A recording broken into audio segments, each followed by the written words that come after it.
Time travel यानी समय यात्रा एक ऐसा कॉन्सेप्ट जिसे आज तक हमने केवल फिल्मों में ही देखा है। लेकिन आज हम आपको एक ऐसी ही घटना के बारे में बताएंगे जहां टाइम ट्रैवल का ये कॉन्सेप्ट सच होता सा लगता है।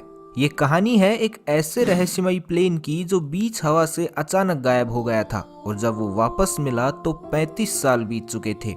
दरअसल ये घटना 4 सितंबर 1954 को सैंटियागो एयरलाइन की फ्लाइट EWA 513 के साथ घटी थी। ये घटना इतनी डरावनी और रहस्यमयी थी कि इस घटना को दुनिया के सामने आने से पूरी तरह रोका गया, लेकिन बावजूद इसके ये खबर आग की तरह पूरी दुनिया में फैल गई। 4 सितंबर 1954 को सैंटियागो एयरलाइन की फ्लाइट EWA 513 ने वेस्ट जर्मनी के एक एयरपोर्ट से 52 लोगों के साथ पोर्टो एलेग्रे ब्राजील के लिए उड़ान भरी। शुरू में सब कुछ सही जा रहा था, लेकिन कुछ ही घंटों बाद फ्लाइट का कॉन्टैक्ट कंट्रोल रूम से टूट गया। कंट्रोल रूम से कोई भी व्यक्ति ना तो पायलट से संपर्क में था और ना ही कोई पायलट किसी को संपर्क कर पाने में सफल हो रहे थे। कंट्रोल स्टेशन ने फ्लाइट के पायलट से भी संपर्क करने की पूरी कोशिश की, लेकिन कुछ भी हाथ नहीं लगा। काफी प्रयासों और सर्च ऑपरेशन के बाद सबने यही सोचकर उम्मीद छोड़ दी कि इस फ्लाइट को शायद नीला आसमान निगल गया है। यात्रियों के परिजन और अन्य लोगों ने भी मान लिया कि अब उन्होंने इन यात्रियों और EWA 513 को हमेशा के लिए खो दिया है और वे कभी भी वापस नहीं आएंगे। इस घटना का सैंटियागो एयरलाइन पर इतना बुरा असर पड़ा कि कुछ दिनों बाद ही सैंटियागो एयरलाइन को हमेशा के लिए बंद कर दिया गया। लेकिन फ्लाइट और यात्रियों की खोज फिर भी जारी रखी गई, लेकिन किसी को भी इससे जुड़ी कोई भी खबर नहीं मिली। लगभग 35 साल ऐसे ही बीत गए। अब तो लोग इस घटना को भूलने भी लगे थे, लेकिन 12 अक्टूबर 1989 की सुबह एक ऐसी घटना घटी जिसने सभी को चौंका दिया। इस दिन की सुबह पोर्टो एलेग्रे एयरपोर्ट के रडार में एक अननोन प्लेन दिखाई दिया जो तेजी से पोर्टो एलेग्रे एयरपोर्ट के रनवे की तरफ बढ़ता जा रहा था। जब एयरपोर्ट के ट्रैफिक कंट्रोल रूम तक ये खबर पहुंची तो सभी ने अपना ध्यान इस प्लेन पर केंद्रित किया, लेकिन जैसे ही ये प्लेन नजदीक आया तो सब एकदम हैरान और परेशान हो गए, क्योंकि उन्होंने प्लेन पर सैंटियागो एयरलाइन लिखा हुआ पढ़ा था। लेकिन अब तक तो सैंटियागो एयरलाइन को बंद हुए 35 साल बीत चुके थे, तो ये फ्लाइट बिना किसी चेतावनी के कैसे आ सकती थी और अब तक कहाँ थी। सभी लोग इसी बारे में सोचकर घबरा रहे थे और थोड़ा डर भी रहे थे। कंट्रोल रूम के लोगों ने फ्लाइट के पायलट से संपर्क करने की कोशिश भी की, लेकिन उन्हें कोई जवाब नहीं मिला।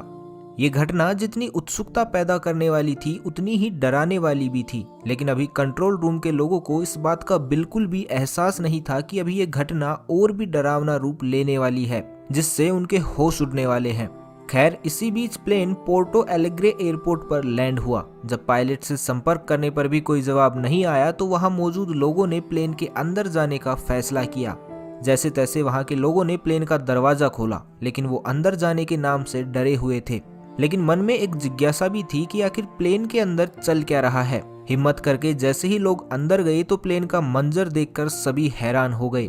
प्लेन में जितने भी यात्री थे सभी कंकाल में तब्दील हो चुके थे, लेकिन सभी कंकाल अभी भी उसी हालात में थे जिस हालात में वो फ्लाइट 35 साल पहले अपनी उड़ान के कुछ ही घंटों बाद गायब हुई थी।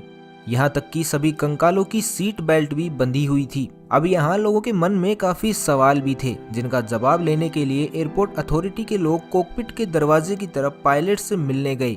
लेकिन जैसे ही उन्होंने दरवाजा खोला तो हक्के बक्के रह गए। प्लेन का पायलट भी कंकाल बन चुका था, लेकिन पायलट के हाथ अभी भी प्लेन के नेविगेशन कंट्रोल पर ही थे, जो बहुत चौंकाने वाली बात थी। ब्राजील की सरकार ने इस प्लेन की खबर और पूरी रिसर्च की जानकारी बहुत ही गोपनीय रखी। उन्होंने पूरी कोशिश की कि किसी भी तरह की कोई भी इंफॉर्मेशन बाहर ना आ पाए, जो कि हुआ भी। किसी को भी इस प्लेन की पूरी और सटीक जानकारी नहीं मिल पाई। जब ब्राजील सरकार की तरफ से इस तरह का रवैया दिखाया गया तो इस बात ने बहुत सी इन्वेस्टिगेशन एजेंसी का ध्यान अपनी ओर केंद्रित कर लिया, जिसमें से कुछ पैरानॉर्मल इन्वेस्टिगेशन एजेंसी सबसे आगे थी। इन्वेस्टिगेटर ये जानने में बहुत दिलचस्पी दिखाने लगे थे कि आखिर उस दिन क्या हुआ था। आखिर उस घटना में ऐसे कौन कौन से राज छुपे हुए थे जो पैरानॉर्मल एजेंसी और ब्राजील सरकार बाहर नहीं लाना चाहती थी। उस समय एक काफी मशहूर पैरानॉर्मल इन्वेस्टिगेटर और साइंटिस्ट हुआ करते थे, जिनका नाम डॉक्टर कोल से अट्टेले हुआ करता था।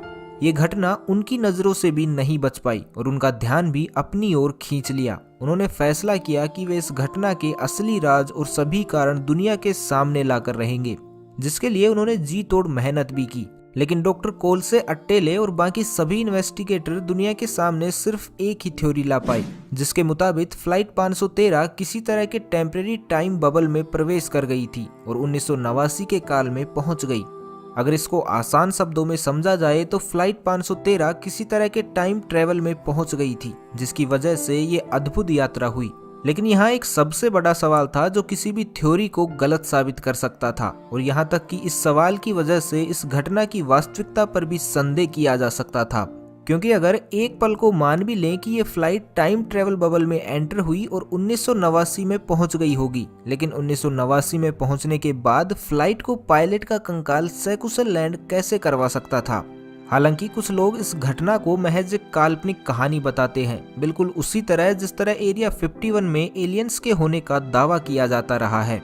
लेकिन कोई नहीं जानता कि आखिर इस पूरे घटनाक्रम के पीछे क्या राज छिपा हुआ है। तो आपको इस घटना के बारे में क्या लगता है? अपनी राय कमेंट बॉक्स में जरूर दीजिएगा।